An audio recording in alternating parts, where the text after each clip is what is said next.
Praise the Lord. The best wishes to you and your family members in the name of God.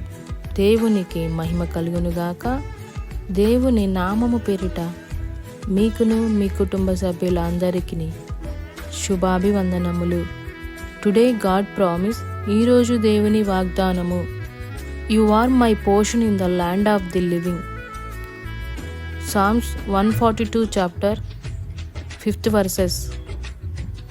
సజీవులున్న భూమి మీద నా స్వాస్థ్యము నీవే.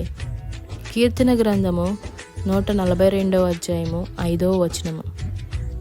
ప్రియమైన సహోదరి సహోదరులారా, ఈరోజు ఈ వాగ్దానం ద్వారా దేవుడు చెప్తున్న మాట,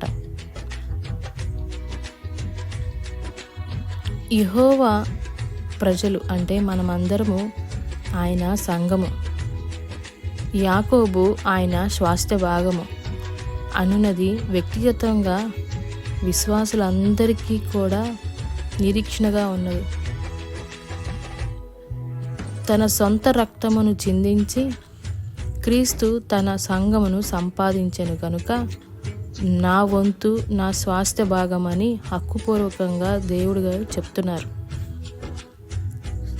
సృష్టించిన దేవుడు పెద్ద నక్షత్రములు కానీ దేవదూతల్ని కానీ ఎన్నుకోలేదు.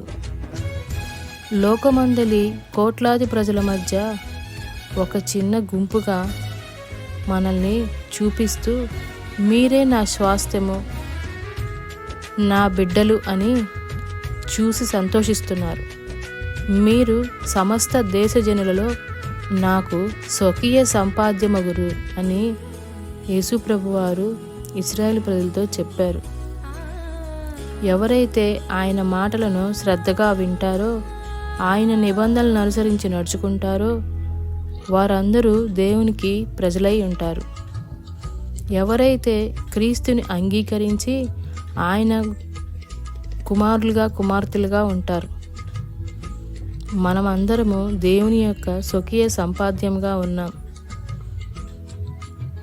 దేవుడు యూదులను తన ప్రతిష్ఠ జనముగాను స్వకీయ జనముగాను ఏర్పరచుకున్నకు కారణం ఏంటంటే, అప్పుడును ఇప్పుడును కారణం ఒక్కటే.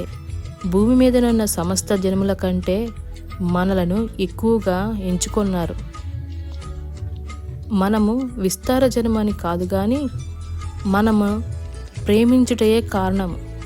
సమస్త జనముల కంటే దేవుడు మనలను లెక్కకి ఎక్కువగానే ఉంచారు.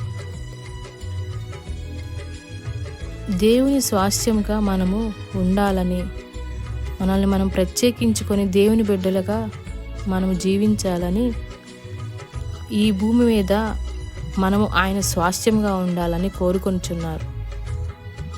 కాబట్టి మనమందరము దేవుని యొక్క మాటలను, ఆయన నిబంధనలను శ్రద్ధగా విని నడుచుకున్నట్లుగా అట్టి సహాయము చేయమని మనము దేవుణ్ణి కోరుకుందాం. ప్రార్థన. మహోన్నతుడా, మహాగంధమైన మా తండ్రి, నీకెన్నో వందనములు, స్తోత్రములు. ఈరోజు ఈ వాగ్దానం ద్వారా మాతో మాట్లాడినందుకు మీకు వందనములు తండ్రి. ఈ వాగ్దానం వింటున్న ప్రతి ఒక్కరి జీవితంలోనూ, మా అందరి జీవితంలోనూ నీ స్వాస్థ్యంలో, నీ భాగంలో మేమందరము ఉండినట్లు సజీవులుగా నీ రాకడ పర్యంతం వరకు మమ్మల్ని ఉంచమని నజరేయుడైన యేసుక్రీస్తు అతి పరిశుద్ధ నామమున అడిగి వేడుకొని పొందుకొని ఉన్నాము తండ్రి. ఆమెన్.